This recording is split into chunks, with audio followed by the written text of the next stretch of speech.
As the sun slipped behind the Sydney skyline, casting long shadows over the iconic sails of the Opera House, a tense atmosphere settled over the city. The air was thick with anticipation, punctuated only by the distant crashing of waves against the harbor and the faint hum of conversation from eager concertgoers. It was an evening to celebrate music, tradition, and the unwavering spirit of Australia. Yet, in the heart of this celebration, a storm was brewing, one that would test the mettle of a national icon in ways few could anticipate. John Farnham, a name synonymous with Australian music, stood backstage. He could feel the familiar thrum of excitement coursing through his veins. He had walked this path countless times before. The stage lights flickered in the darkness, illuminating the polished wooden floors as he listened to the swell of the audience's murmur from behind the heavy curtains. Each sound felt like a prelude to something monumental. But as he peered through the thin fabric, he saw a figure lurking in the audience. Something about the man's posture, rigid and watchful, sent a ripple of unease through him. With a calming breath, John focused on the present moment. His modest demeanor belied his status as one of Australia's beloved performers. He was not just a singer, he was a storyteller, a voice that resonated with the hopes and dreams of his countrymen. His connection to the crowd was palpable, forged through years of loyalty and respect. He understood the weight of his role, the way his songs had woven themselves into the very fabric of Australian life, from family gatherings to quiet moments of reflection. As the clock ticked closer to showtime, whispers of a Mafia presence in the area began to circulate among the staff. It was an unsettling thought, something that hovered at the edge of his consciousness. Farnham had faced his share of adversities throughout his career, rumors, betrayals, and the unrelenting pressure of fame. He remembered a time when an unknown figure had intimidated him outside a venue, a shadow that loomed over his triumphs. But that was a long time ago. He had emerged as a symbol of resilience, and nothing would deter him, not tonight. The sudden shift in energy was palpable as the lights dimmed. It was a signal, a moment that bridged the ordinary with the extraordinary. The crowd hushed, a communal breath held in anticipation of John's entrance. He stepped onto the stage, the bright lights flaring to life around him as he took in the sea of faces, each one reflecting love and admiration. His eyes scanned the audience, but fleetingly they met that mysterious figure once more.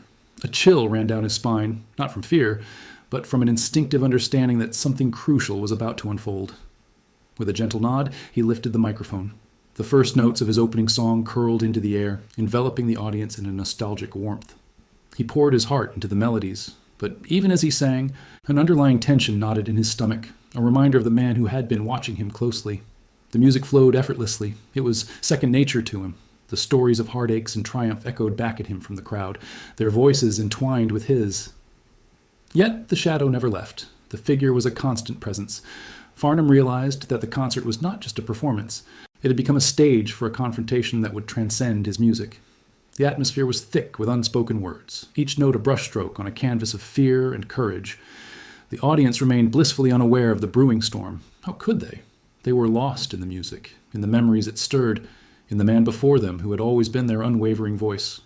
With each song, he felt stronger, drawing on the energy of the crowd. But just as he began to let the music carry him away from the dread, a sudden clap of thunder echoed in the distance, a precursor to the sudden rain that swept across the harbor. It pelted against the glass panels, the sound mingling with his voice, creating an atmosphere of raw intensity. It was as if the heavens were acknowledging the weight of the moment, pressing down on him with an urgency that made him acutely aware of the fragile illusion of safety. In the middle of a heartfelt ballad, a shout pierced through the melodic strains. The figure in the audience, now standing tall and imposing, called out with a voice laced with menace. The words were hardly distinguishable over the music, but the tone was unmistakable, a threat wrapped in bravado. The crowd shifted uneasily. A ripple of confusion spread through the audience, their faces morphing from joy to uncertainty. John paused, a beat lingering in the air as he absorbed the gravity of the situation. The spotlight felt hotter against his skin. The music seemed to fade as if the world had come to a standstill. In that moment, he was not just a performer. He was a man confronting the darker elements of society, a figure of Australia facing the unknown with quiet strength. He could feel the weight of thousands of eyes, not just watching, but waiting for him to respond. He could sense the unease in the crowd, their collective breath held. Would he falter? Would he let fear dictate his next move? As the words echoed in his mind, John Farnham, the man who had always championed resilience, knew he had to rise above. He took a deep breath, letting the silence stretch, allowing the weight of his presence to fill the void. The potential for chaos loomed just beyond the edge of the stage, but within him, a stillness took hold, a calm defiance against the threat. With an unyielding gaze, he met the towering figure in the audience. A flicker of recognition passed between them. This was a battle of wills. The tension hung in the air like a taut string ready to snap. The concert was not only a spectacle of song, but a pivotal moment that would etch itself into the annals of his legacy, forever defining not just who he was on stage, but who he was as a man. As the last note faded and the audience erupted into applause, the lights dimmed, leaving a poignant silence in their wake. The mystery deepened, the figure unyielding in the audience.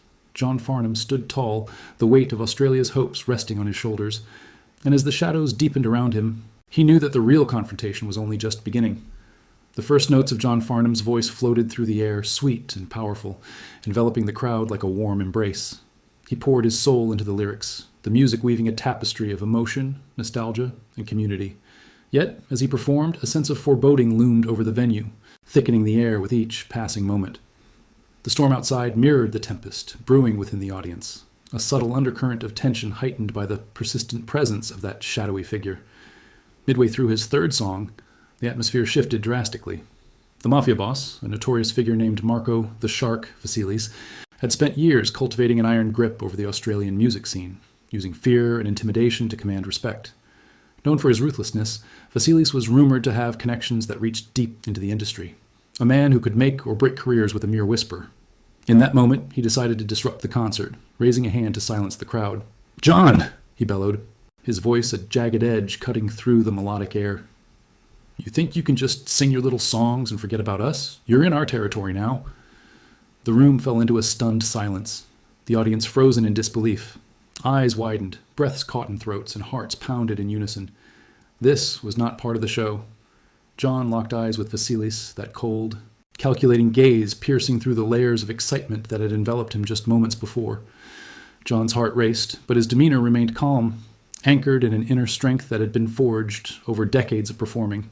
He had faced adversity, heartbreak, and betrayal, and he had always emerged with dignity intact. This moment would be no different. The microphone felt steady in his hand, a familiar tool that had once turned whispers into anthems. "Marco," John began, his voice steady, yet laced with a subtle gravity. "This is a concert for the people. We're here to celebrate music, to share joy and connection, something you wouldn't understand." His words hung heavy in the air, a stark contrast to the hostile challenge thrown at him. The crowd began to shift, murmurs rising like a wave. They were in shock, yet there was an undeniable sense of collective anticipation, a shared understanding that they were witnessing something monumental. Vasilis, taken aback by John's poise, responded with a grin that was more menacing than inviting. "You think you're the voice of the people, Farnham? You're nothing without my backing. You owe me, mate." John felt the weight of those words, each syllable laced with veiled threats. It was true. The Mafia had a hand in many aspects of the industry, often manipulating artists and circumstances to their advantage. But Farnham had built his career on authenticity, on the belief that music should uplift rather than suppress. He'd always refused to be a pawn in someone else's game. "I owe you nothing," he replied, his voice now cutting through the tension like a knife. "You may think you control the stage, but this is about more than just business. This is about respect, something you'll never have." A ripple of gasps flowed through the audience, and John could feel their energy shifting. They were with him, standing behind their icon, rallying against the darkness that threatened to overshadow the night. The dim glow of the stage lights illuminated their expressions. Shock, determination, and a rising sense of collective power. Vasilis' smile faded, replaced by a look of anger and disbelief. The tension in the air crackled like the storm outside, thunder rumbling in the distance as if nature itself was reacting to the confrontation on stage. "Don't push your luck, Farnham," he snarled, leaning against the barricade as if to assert his dominance. "You might find yourself regretting those words." But in that moment, John felt a shift within himself. He realized that the true power lay not in intimidation, but in integrity, in standing firm against those who sought to impose fear. He would not back down. He could not. The music was a part of him, and so was this moment, a moment that would define not just his career, but also his legacy. With the crowd's energy pulsating around him, John took a deep breath, drawing strength from the loyal faces that surrounded him. He could feel their support, their unwavering belief in him. It was time to harness that energy, to transform this confrontation into a powerful statement. "Let's show them what we're made of," he shouted, rallying the audience with a fervor that ignited the atmosphere. "This is our night, our music, and nobody can take that away from us." With a flick of his wrist, he signaled the band to follow his lead, and the music surged back to life, an anthem of resilience and defiance. The crowd erupted, their voices mingling with his, drowning out the looming threat that had once hung over them. As John sang, he caught glimpses of Vasilis, his expression shifting from rage to frustration. The Mafia boss had underestimated the power of the people, the strength of a united front. The energy in the venue surged, the storm outside now a mere backdrop to the tempest brewing within. As he belted out the chorus of one of his most beloved songs, John felt an electric connection to the audience, a bond forged in shared history and collective defiance. They were not just spectators, they were allies, standing shoulder to shoulder against the darkness that sought to invade their celebration. In that moment, John Farnham's legacy was not just about his music, it was about the courage to stand up against intimidation, to fight for what was right, and to inspire others to do the same. The crowd roared in response, their energy lifting him higher, transforming fear into strength. As the final notes rang out, John took a moment to absorb the scene, the faces illuminated by the stage lights, the warmth of their loyalty wrapping around him like a protective cloak. He had turned a moment of confrontation into a testament of unity, a celebration of the spirit that defined Australia. And as the thunder rumbled one last time, John knew that this night would forever resonate in the hearts of those who had gathered. The Mafia may have threatened him, but in the end, it was the spirit of the people that triumphed, an echo of resilience that would not soon be forgotten. As he stepped back from the microphone, he understood that his real victory lay not just in the music, but in the connection he had forged with his audience. This was the true essence of his legacy, a legacy built on the unwavering bond of mateship and respect, forever entwined with the soul of Australia. The tension hung thick in the air, a charged silence broken only by the distant rumble of thunder. John Farnham felt the weight of the moment pressing down on him, the spotlight casting a halo around his figure, illuminating not just his face, but the collective heart of everyone in the audience. The initial shock of Marco the Shark Vasilis' interruption had morphed into something more potent, a rallying cry for resilience, a battle between light and darkness unfolding on that stage. The crowd, once frozen in disbelief, began to stir with a newfound energy. Whispers resonated through the rows of faces, a soft murmur that grew louder with each passing second. The atmosphere shifted from one of fear to defiance, as if the very essence of Australia was rising to meet the challenge posed by Vasilis. People exchanged glances, the shared understanding that they were part of something larger than themselves. It was a moment that transcended music, becoming a testament to the strength of the human spirit. John locked eyes with Vasilis, an unwavering gaze that held both challenge and compassion. "You think this is a game, Marco?" he continued, each word deliberate and grounded. "You think fear can silence the voices of the people? This is a celebration of what we are, of our courage, our unity." He could feel the pulse of the crowd, their heartbeats synchronizing with his words. It was a symphony of support that echoed through the venue, a sound that was as powerful as any anthem he had ever sung. In response, Vasilis stepped closer, his face a mask of simmering anger. The Mafia boss's bravado was palpable, a desperate attempt to reclaim the power he once wielded so effortlessly. "You don't get it, Farnham," he spat, his voice thick with disdain. "You think your songs can protect you? You're nothing without my influence." But John wasn't intimidated. He could feel the electric charge of the crowd behind him, their support weaving a protective barrier against Vasilis' threats. "And you're nothing without fear," he shot back. The audience erupted, a wave of applause and cheers that filled the hall, drowning out Vasilis' venomous words.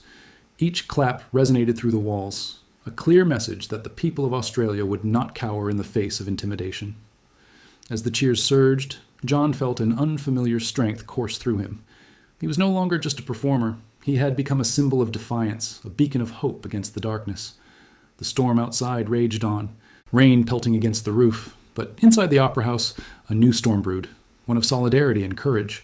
The very air shifted, infused with a sense of purpose that pulsed through his veins. Vasilis, realizing he was losing control, attempted to regain his footing. He leaned forward, his voice low and threatening. "You think you're a hero, Farnham? You're just a singer. You'll regret this." The menace in his tone was unmistakable, but John could see the cracks forming in Vasilis' bravado. The once terrifying figure was beginning to falter under the weight of collective defiance. With a steady breath, John lifted his chin, meeting Vasilis' gaze with unshakable resolve. "Heroes are defined by their actions, Marco, and tonight we choose to stand for something greater than fear." He gestured to the audience, who were now on their feet, chanting his name. "This is about more than music. It's about dignity, respect, and the right to live without fear of those who think they can control us." The crowd's support swelled, reverberating through the venue like a tidal wave. John felt the energy of their unity wrapping around him, empowering his message, The Mafia boss, once a towering figure of intimidation, now appeared small, trapped in a spotlight he could not escape. Vasilis's face contorted with rage, but his words faltered as the audience's roar grew louder, drowning out his threats. In that moment, John understood his purpose in this fight. He was not just defending his legacy, but the very essence of Australian spirit, resilient, loyal, and fiercely protective of its own. The world outside might be chaotic, but within these walls, they had created a sanctuary of defiance. He was not just singing, he was leading a movement, one that would echo far beyond that night. "Tonight, we make a stand," John declared, his voice rising above the tumult. "We will not be silenced. We will not be intimidated. This is our home, and we will protect it."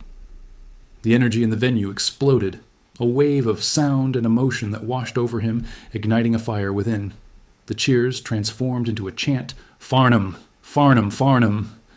Each repetition was a declaration, not just of support for him, but a collective affirmation of courage against the shadows of fear. Vasilis, caught in the maelstrom of emotion, stepped back, his expression shifting from anger to disbelief. He had underestimated Farnham, the crowd, and the spirit of a nation. In that moment, John could see the Mafia boss's fragile grip on power slip away, the fear he had so carefully cultivated dissolving into the fervor of unity. As the storm raged outside, the crowd's energy surged to a crescendo, harmonizing with the thunderous applause that echoed throughout the opera house. John lifted his hands, acknowledging the audience, their faces now illuminated with determination. This was not just a concert, it was a battle cry against oppression, a celebration of resilience. In the aftermath of the confrontation, as the final notes of his song faded into the night, John Farnham knew he had crossed a threshold that would forever alter his legacy. The Mafia might still lurk in the shadows, but they had felt the power of the people that night, an indomitable spirit that refused to bow to fear. John had not only defended his integrity, he had ignited a flame of courage that would inspire countless others to stand against tyranny. As the lights dimmed and the cheers echoed into the night, John stood tall, a symbol of defiance, humility, and the unwavering spirit of Australia. In the heart of Sydney, beneath the iconic sails of the Opera House, history had been made. And in that moment, he knew that Australia would never forget this night, nor the profound legacy of solidarity that had been forged through his voice, a voice that would always stand for what was right. The storm outside subsided, giving way to a tense stillness within the Sydney Opera House, as John Farnham stood resolute, an unwavering figure against the backdrop of chaos. The echoes of the crowd's affirmation enveloped him, their voices rising in a chorus of defiance. It was a moment suspended in time, a singular instance where music transformed into a powerful weapon against tyranny. As Marco Vasilis, the Mafia boss, struggled to regain his composure, John felt the energy of the audience shift. They were no longer passive observers. They had become participants in a larger narrative, a collective embodiment of resilience. The threat posed by Vasilis had ignited something primal within them, a desire to stand for dignity and freedom. "Look around you, Marco," John continued, his voice steady and clear. "These people are not just here for a concert. They are here for their lives, their families, their future. You think you can intimidate us? You think your power can silence our voices? You're mistaken." With each word, John's conviction deepened, resonating through the hall like a rallying cry, echoing off the walls and reaching every corner of the venue. The crowd erupted once more, their cheers filling the air like a wave crashing against the shore. It was a sound that transcended fear, a primal scream of unity that reverberated through the very foundations of the Opera House. John could feel the pulse of solidarity coursing through him, igniting a fire within that he had never known before. Vasilis, now visibly shaken, attempted to counter John's words with a sneer, but the bravado was fading. "You think this changes anything? You think you can stand up to me?" His voice was laced with desperation, his confidence crumbling under the weight of the crowd's defiance. "Change is not a matter of fear, Marco. It's a matter of choice," John replied, his tone measured but filled with an intensity that pierced the air. "Tonight, we choose courage over cowardice. We choose to be heard, to stand up against the shadows that threaten our way of life." Oh, the audience, emboldened by John's words, began to chant his name, a rhythmic mantra that filled the space with an electric energy. In that moment, the power dynamic shifted. Vasilis, once a looming figure of menace, now appeared diminished, trapped in a spotlight that revealed his vulnerabilities. The Mafia boss took a step back, the realization of his waning influence evident in his eyes. The audience had transformed into a fortress of solidarity, and John stood at its helm, a beacon of hope amidst the darkness.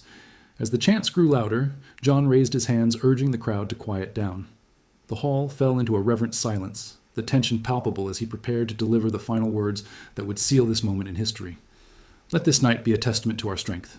We are not just individuals, we are a community, bound by loyalty and respect. We refuse to let fear dictate our lives. Together, we will rise. The words hung in the air, a promise forged in the fires of adversity, and the crowd responded with a roar that shook the very foundations of the opera house. Vasilis, realizing he had lost the battle, turned away, his bravado evaporating like the storm clouds outside. The Mafia's grip on the music scene was beginning to falter, and John knew that this moment would resonate far beyond the walls of the venue. In the aftermath of that night, the narrative surrounding John Farnham shifted dramatically. No longer was he simply a celebrated performer, he became a symbol of defiance in the face of darkness. His response to Vasilis not only solidified his legacy, but ignited a movement across Australia, inspiring countless individuals to speak out against oppression and corruption. The media buzzed with excitement, chronicling the events of that night as John's words echoed through the airwaves. "A true Australian hero," they declared, as stories poured in from across the country, each one recounting how John's bravery had sparked a flame of hope within their hearts. The Mafia, once a powerful force, found their influence diminishing in the wake of the unity that Farnham had inspired. In the months that followed, John continued to perform, but each concert was imbued with a new sense of purpose. Audiences flocked to see him, not just for the music, but for the embodiment of courage he represented. The Australian spirit surged, and the music scene flourished as artists banded together, refusing to bow to intimidation. As John stood on stage during a sunset concert in Melbourne, the vibrant colors painting the sky, he reflected on the journey that had unfolded. He understood that his response to Vasilis had transcended a single moment. It had ignited a cultural shift that celebrated courage, loyalty, and respect, values deeply rooted in the Australian identity. Looking out at the sea of faces, he marveled at the strength they had found in each other. "We are not defined by fear, but by our capacity to unite," he spoke, his voice steady and filled with conviction.